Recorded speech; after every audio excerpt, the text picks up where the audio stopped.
Hello everyone, my name is Rosemary. Today we are going to take a look at another horrible case with you.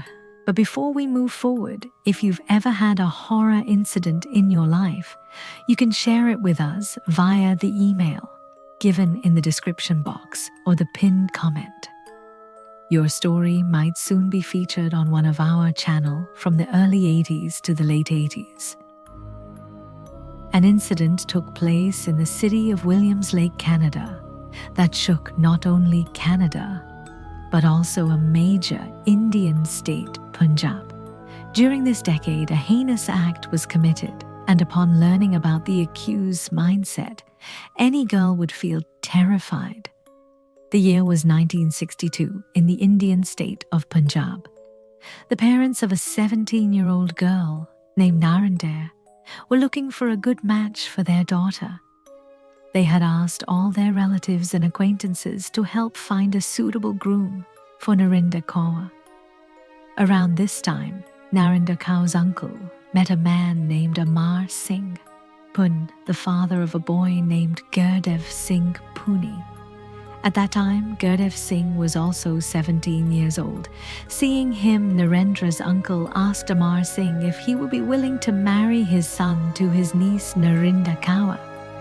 Amar Singh then told him that he wanted a girl for his son who was beautiful, tall, and capable of handling all the household chores.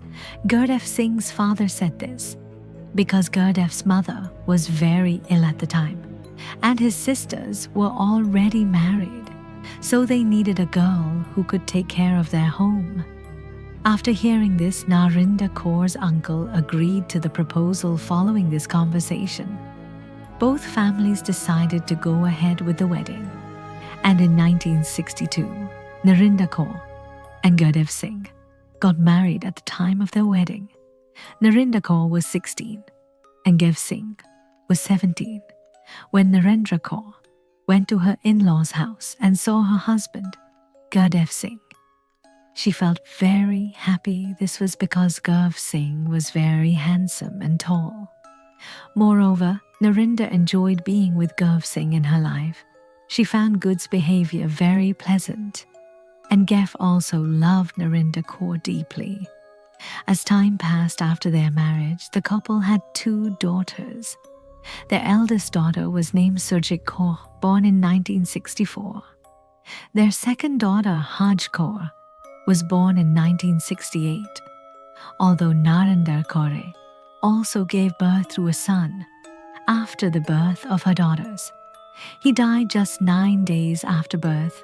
Due to unknown reasons, Gurdev Singh lived in the district of Jalandhar in the Indian state of Punjab in a village called Mutada Kalan. Gurdev Singh's father, Amar Singh, owned a small piece of land in the village where he did farming. The family's livelihood depended on this farming, which is why Amar Singh was considering buying more land. But then Amar Singh suddenly decided to send Gurdev Singh to Canada. At the time, many people from Punjab were migrating to the US and Canada in search of better opportunities. So the idea of sending Gurdev Singh to Canada took root in Amar Singh's mind. Amar Singh decides to send Gurdev Singh to Canada because Gurdev was very sensible and responsible. That's why Amar Singh chose Gurdev over his older son to be sent to Canada. After making this decision, Amar Singh begins preparing to send his son to Canada. Once all the formalities for Gurdev Singh's immigration are completed, his Canadian visa is approved. At the time, Narinder Kaur was pregnant again, but after receiving his visa, Gurdev Singh leaves for the city of William Lake in British Columbia, Canada. In 1970, upon arriving in Canada, Gurdev starts working as a laborer and gradually begins sending some money back home to support his family. In India, while in Canada, Gurdev also learns that his wife has given birth to another daughter. He names his third daughter Kulur Kau. However, the birth of this daughter increases Gurdev's worries even more. He is concerned because he now has 3 daughters. Back then, the birth of girls often added to a family's burden, especially because of the dowry that had to be given during their marriages. That's why Gurdev begins working even harder than before and starts taking double shifts to save money.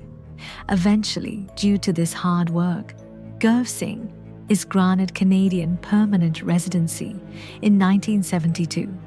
After receiving his permanent residency, GDV Singh wants to bring his wife and 3 daughters to Canada.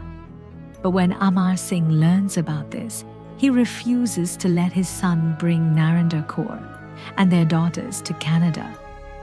Amar Singh does this because he wants Good Singh to first sponsor his brothers to come to Canada after Gove received his permanent residency.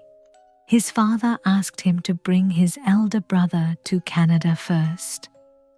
The reason behind this was that if Gurv's wife and daughters also moved to Canada, the cost of living there would significantly increase for Gurdev and his family, and it would become difficult for him to continue sending money back to India to support his family. This is why Gurdev's father was against him bringing his wife and children to Canada, but Gurdev refuses to follow his father's wishes and insists on his decision. Eventually, Amar Singh gives in to Gurdev's persistence and agrees to let him bring his daughters and wife to Canada in 1973. Narendra Kaur sets off from her home with her 3 daughters to move to Canada. Once they arrive in Canada, Narendra Kaur is overjoyed to see her husband after such a long time. Gurdev Singh's 3 daughters also saw their father after a long time, and it took them a while to recognize him when Gurdev Singh had left for Canada. Both his daughters were very young, and his 3rd daughter was born after he had already moved. So the 3 girls didn't know much about their father. Their flight landed in Vancouver, and after meeting his wife and daughters at the airport, Gurdev picked them up. Then they all got into Gurdev Singh's car and began their journey home. Gurdev's house was in William Lake, which is 341 miles from Vancouver, so the entire trip was supposed to take around 6 hours. Eventually, Gurdev Singh drives his family home to Williams Lake. The house that Gurdev Singh had brought his family into was already home to 8 people, which meant there were now a total of 13 people living there in the beginning. Narendra Kaur and her 3 daughters found it a bit difficult to settle in, but over time, the entire family got used to living in that house. However, after arriving in Canada, a major change was about to take place in the lives of Ninder K and her daughters. After a while, Gurdev Singh's 3 daughters began attending English classes, and that's where they started making new friends following that. In September 1973, Gurdev Singh enrolled his 2 older daughters, Surgit and Harjit Kaur, in school by now. Narendra Kaur and her 3 daughters had been living in Canada for quite some time. They had started enjoying life in Canada. Narendra's daughters would watch English plays on television and dance to Bollywood songs while listening to them, which helped them keep the memories of India alive. Narendra Kaur had also gotten a job in Canada, and with that, her Canadian life had begun. In fact, both Gurdev Singh and his wife Narendra Kaur were now working, so their financial situation was slowly improving. Because of this, they started looking for a house to live in separately. As a result, in February 1974, just 10 months later, Gurdev Singh got a house for his family in William Lake. This house had everything needed to provide the family with a comfortable life.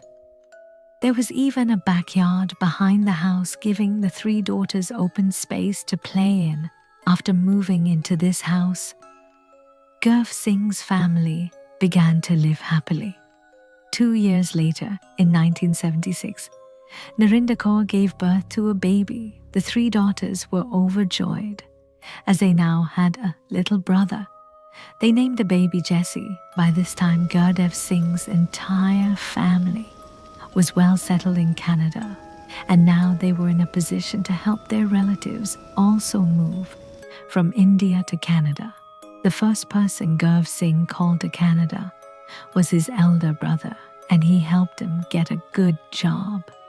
This made him feel like he had fulfilled an important duty.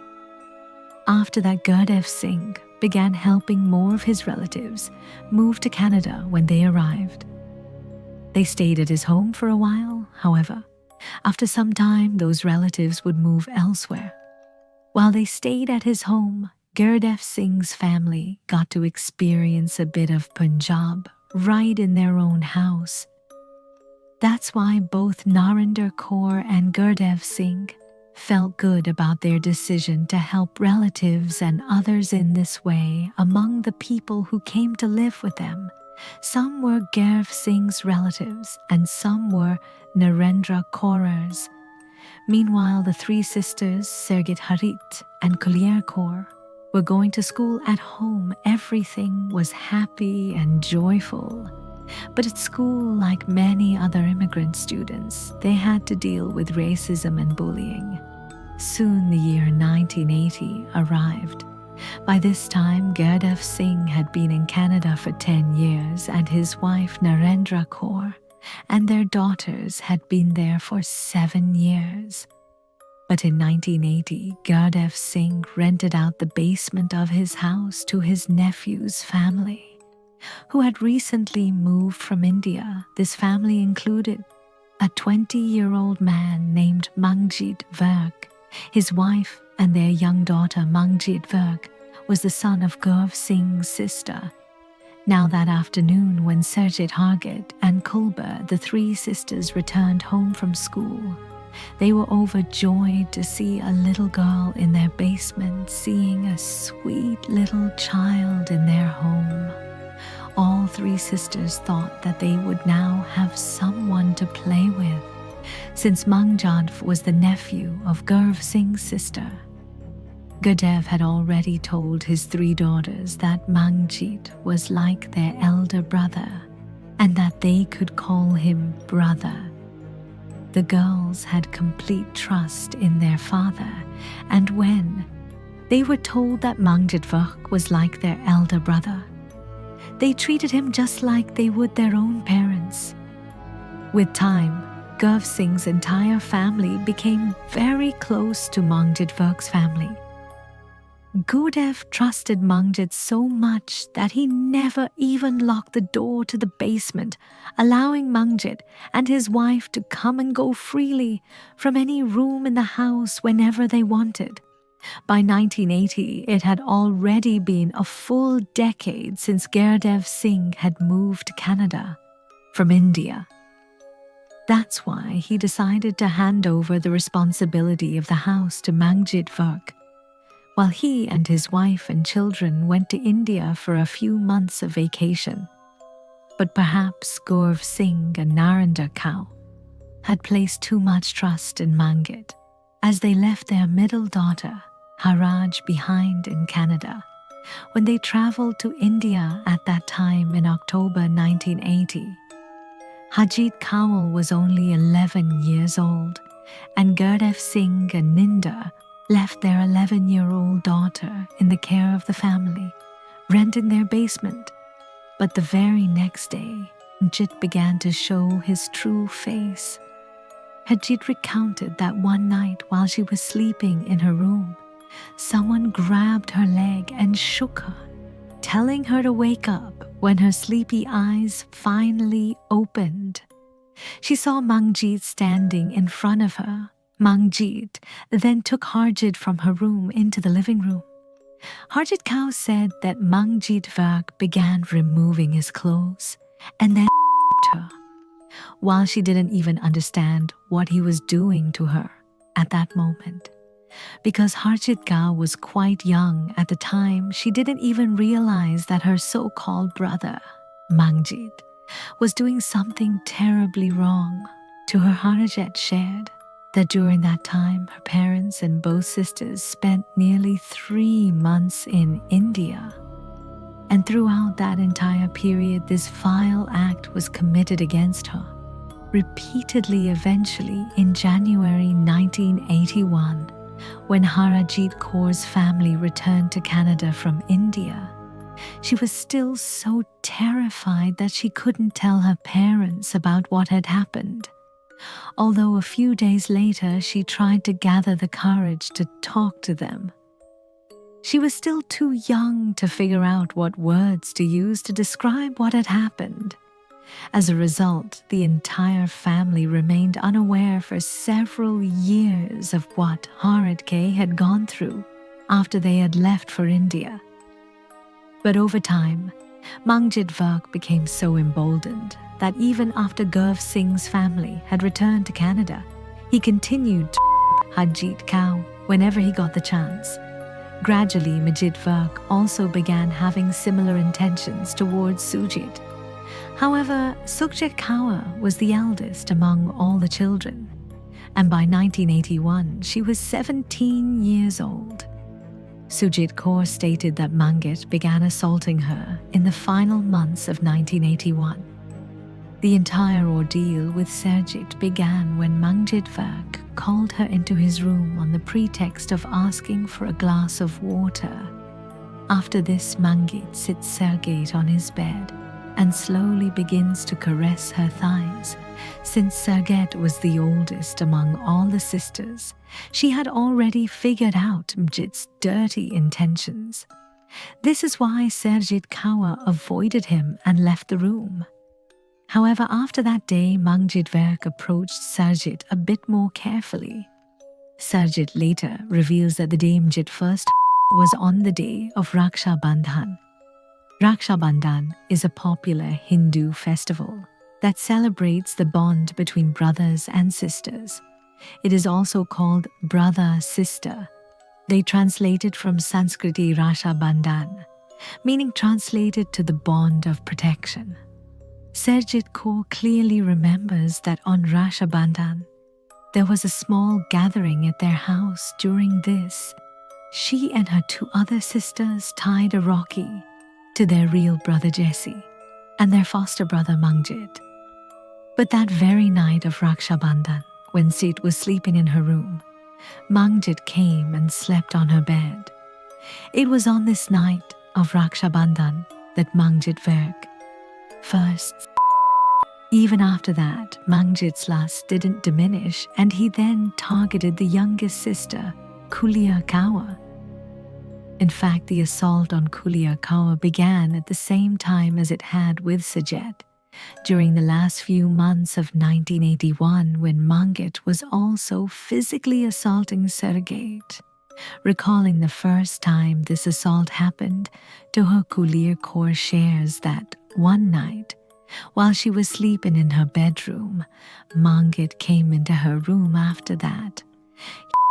Kulia Kaur, in the same way he had assaulted Suryat, and Harat Kulbir further mentions that at the time of this incident, she was only 11 years old. Therefore, Kulia had no idea what had actually happened to her and what Mangjit's purpose behind it was. However, after some time, Kulia spoke about the assault to her eldest sister, Sarjit Kaur. This was the first time Sarjit Kaur learned that Mangjit Virk had done the same thing to her younger sister, Kulbir Kaur, as he had done to her. After this, Sarjit and Kulia spoke to their middle sister, Harjit Kaur, about what had happened. That's when the 3 sisters realized that Mangjit Virk had physically assaulted all of them, one after the other. However, they did not speak to their parents about it.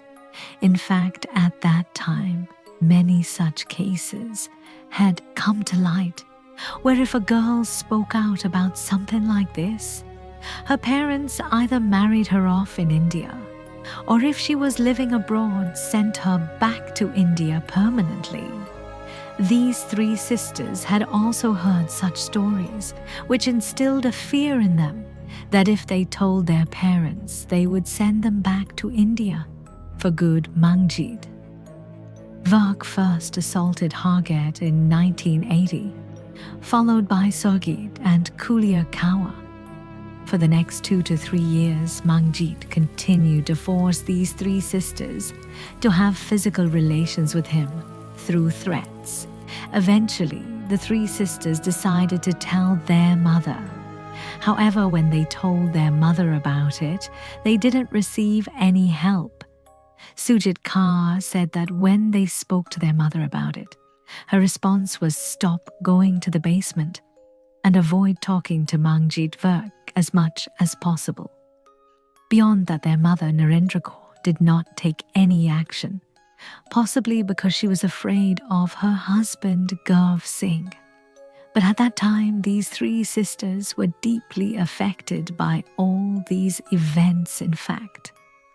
Kulbir Kaur, distressed by the torture from Mangjit Virk, tried to take her own life twice, once in 1984 and again in 1988. Moreover, Sargit Kaur in 1984, when she was in the 11th century class, got married as a result. Sargit Kaur moved to Edmonton, Canada, with her husband to live with her in-laws. However, Sargit Kaur still had to give her 12 teeth exams, so she had to return to her home in Williams Lake for a while the following year. But even though she was married when she returned to her home, Mangjit was still living in the basement of their house. What was surprising was that during the days Sargit Kaur stayed at her home, Mangjit continued to physically assault her. Repeatedly, Sargit couldn't share this with anyone because her own mother didn't pay attention to her. On top of that, Sargit also started thinking that now that she was married, she was somehow betraying her husband as well. This led to Sargit being so disturbed that in 1984, she even tried to end her life by drinking bleach. But somehow, Sargit Kaur survived that time. Yet all these events had a very deep impact on her mind. As a result, her relationship with her husband started deteriorating, leading to a divorce from him in 1990, due to the things Mangjit did to these three sisters in that house. They began to fear going back to their home as a result. Kulia Kaur joined sports at school, and the other two sisters also found hobbies that would allow them to stay away from home for as long as possible. In 1985, Mangjit Virk moved from Gurdev Singh's house in Williams Lake to the city of Edmonton. However, from 1980 to 1985, Mangjit had gained such emotional control over the middle sister Hargit Kaur that she obeyed everything he said as a result. Even after Mangjit moved to Edmonton, in 1985, Hargit continued to visit him by bus. Even though Mangjit Virk had left Gurdev Singh's house in 1985, his family relations with them remained good, and continued. This allowed Mangjit to visit their house for various family functions. Whenever he had the chance, he would have physical relations with one of the three sisters. But once these three sisters graduated from school in 1990, they began planning for their future lives. The youngest sister, Kulia Kaur, got a job as a flight attendant in Canada. The middle sister, Hargit Kaur, completed her degree in economics from Simon Fraser University in 1995 and got married in 1996. Additionally, their elder sister, Sargit Kaur, also got a job as a community health worker. Sargit Kaur's parents had arranged her marriage to a man from India. However, she herself says in an interview that he married her only to obtain permanent residency in Canada. After this marriage, Sujit Kaur gave birth to a daughter and always tried to give her daughter the best upbringing. But out of the three sisters, the youngest one, Kulia Kaur, never got married. In fact, she believed that if she ever had a child in the future, the same fate could befall her as it did with her, because this world was cruel and will remain cruel. However, besides this, all three sisters say that they shared this with their mother Narinda Kaur several times in the hope that she could offer them a solution. But Narinda Kaur's response every time was always the same: you all should not do anything that could involve the police. But now, time had completely changed and the year had come. To 2006 one day, Harjit Kaur was sitting at home with her daughters scrolling through Facebook when she saw a photo of a man. In that photo, the man had his hand placed on a woman's shoulder. Looking at that photo, the volcano of anger inside Harjit Kaur erupted, because the person in that photo was none other than Jeet Verk.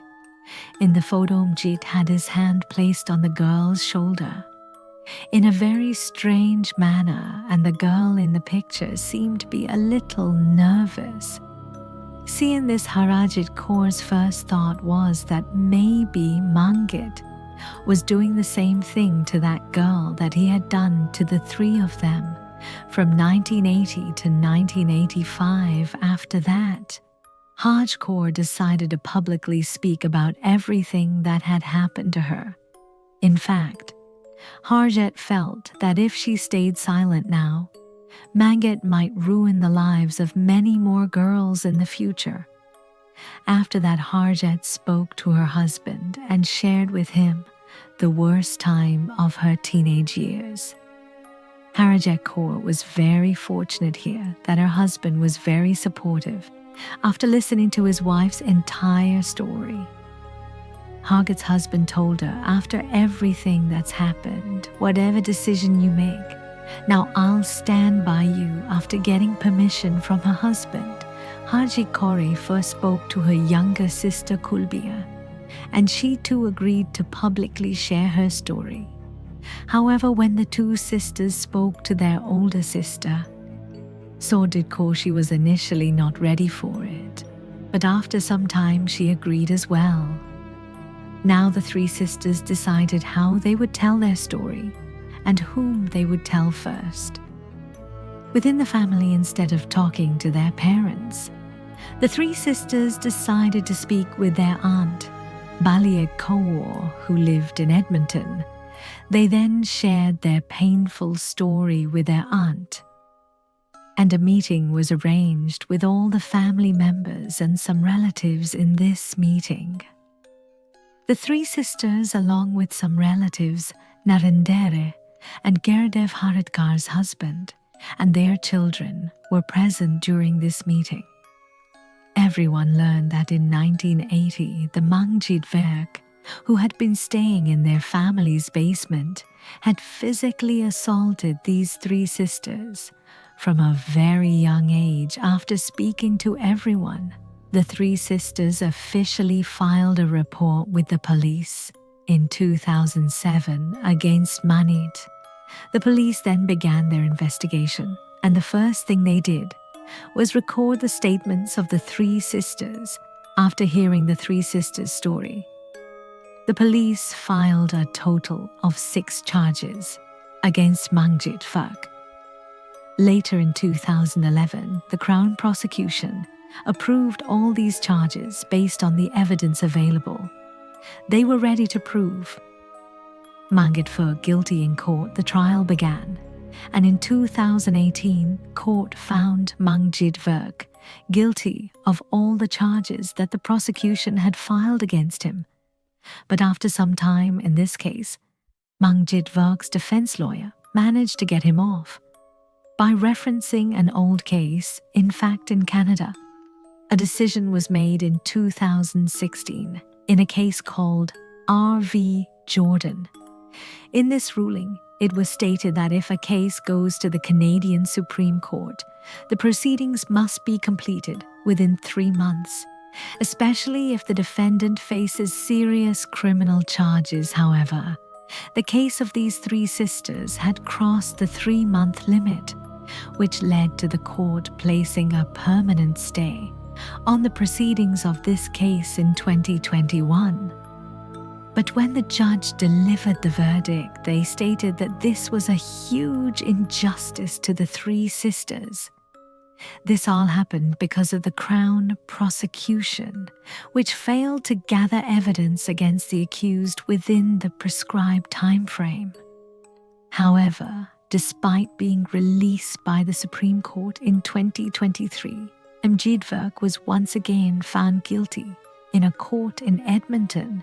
At the time, Mangut was over 60 years old, but even then he had attempted to rape a victim. As a result, he was sentenced to 6 months in prison.